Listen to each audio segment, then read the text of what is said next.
Hello, my name is Carrie Lentz, and I'm the District Vice President for Edmonton East at TD Canada Trust. TD is very proud to sponsor Eric's New Women's chapter of the Career Mentorship Program. This program will feature a series of modules designed with women in mind for professional growth and personal wellness. Please check back each month for new and exciting installments. Enjoy! Thank you very much for having me. I really appreciate it. I'm honored to be here. I've been working with Eric now since its inception, so over 10 years. I work for Alberta Chartered Professional Accountants, so this is the Alberta CPA Association, as a career and diversity advisor for both our CPA candidates as well as CPA members. Prior to that, I worked for 14 years in recruitment, and I specialized in recruiting for most of that time with accountants as well, although I did work a little bit with engineers. In terms of working with LinkedIn, I think in the white-collar professional service world, it's particularly important. When I work and coach my CPAs and CPA candidates, I don't know one recruiter who does not use LinkedIn. It's a go-to Bible for recruiters, and that's corporate recruiters as well as external recruiters. And what I mean by an external recruiter would be like a Robert Half, a David Applin, any recruiting firm where they're placing people into a job, that's an external recruiter. And then a corporate recruiter is any recruiter who is actually working for an organization. So when you're putting together your LinkedIn, you want to be able to be found by recruiters who are proactively looking. I think the main reason why it's particularly important, and I would say I'd even stretch it as far as saying it started to become extremely important 10 years ago. Now that we're in the time of a pandemic, the pressure is on and it's even more important, but it's increased accessibility. The reality is that we become a society that believes in connectivity, that believes in networking on a whole different scale and a whole different level. And it's enhanced technology. Really, 30, 40 years ago, you'd have something called a Rolodex. And a Rolodex was just a bunch of cue cards put together, alphabetized, and you'd pull out your contact, and you'd hope somebody knows somebody. But the population has grown exponentially compared to 30, 40 years ago. And yet technology is making our world smaller. And so you have an ability to interact. Now, when we're looking at the time of the pandemic, it just takes it to a whole different level because now we can use LinkedIn as a Rolodex. Now we can use it to connect in various ways. But right now, LinkedIn is the only real interaction you have with me. I can't go to a networking event where I can shake your hand, see your face, see you from, head to toe, literally.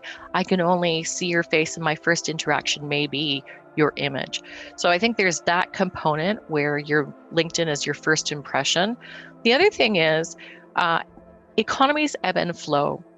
And particularly when things are really good, accessibility to talent is very difficult to find, and it's particularly skilled labor, we'll say. And if you're getting into specializations, so for example, you could be an oil and gas engineer, a petroleum engineer, etc. And in accounting, you could be a transfer pricing specialist, a tax specialist. Those specializations are very hard to find. So a recruiter automatically goes to LinkedIn to find those people because of the fact that it's become this networking platform.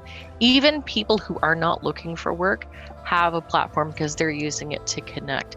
So from a progressing your career and building what we like to refer to as career capital, it allows you to do that. And it allows you to become known so that when I want to look for work, at least I'm not starting out from scratch. I've actually got this portfolio that I've been building and people have been able to see. So when I put my hand up and say, hey, I'm here, then people know, yeah, come to me. And they'll go and they'll flock and you'll have become a known entity before you even needed to. Top 5 don'ts. So don't not use a photo. And when we're looking at the photo, there's a great website like photofeeler.com. And what they'll do is they actually give you tips under their blog on how to take appropriate selfies, where exactly to position your face, what angle, what is your best angle. You can have your photo voted on, but that, is so critical. LinkedIn does data analytics and statistics, and it's something like you're 93% more likely to be contacted by a recruiter just by having an image. So you can see right there how important that image is. The other piece is, don't use an unprofessional photo. So make sure that this is a professional site and you're keeping everything clean and accordingly. This isn't where we're showing off our drinks on the Bahama Islands. This isn't where, necessarily we're showing off all our children. And it's not because we don't have the right to be proud of them or to be content with vacation, but we are trying to market our professional image. So that's really important. And the other thing is comments and activity, because comments and activity are a way of actually generating connections and increasing your network and becoming known. So if all of a sudden I'm commenting very negatively on things, whether it's because I'm very jaded and frustrated with the job market, or if all of a sudden there's a whole bunch of political posts that go up, that's not the place. There's other platforms that are very much the place to do that, whether it's your Facebook or your Twitter, but you certainly don't want to end up in a situation where you've commented on something that either a future employer has an opposing view, so which automatically kind of throws you to the wind, but they may even agree with your view, but just the fact that you've said it out loud becomes a risk. How are you going to interact with our clients? How are you going to interact with your colleagues? Are you going to be argumentative? So, watching what we're saying and why we're saying is important. The other would be, don't think that the only time you should be updating your LinkedIn and going into it is when you need a job. You want to be continually updating your profile and going in there. And for a variety of reasons, by the way, LinkedIn tends to roll out random changes unannounced. And sometimes those changes can be quite dramatic. So you do want to go in and just to make sure that they haven't all of a sudden disclosed some information that you didn't want them to disclose in the first place.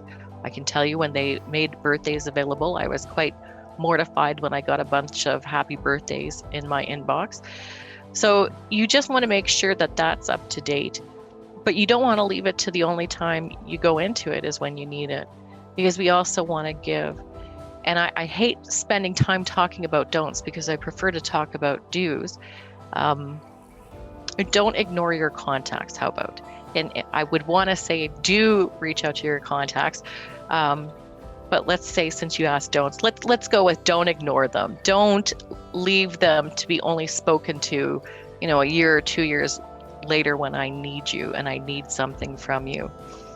And don't be shy.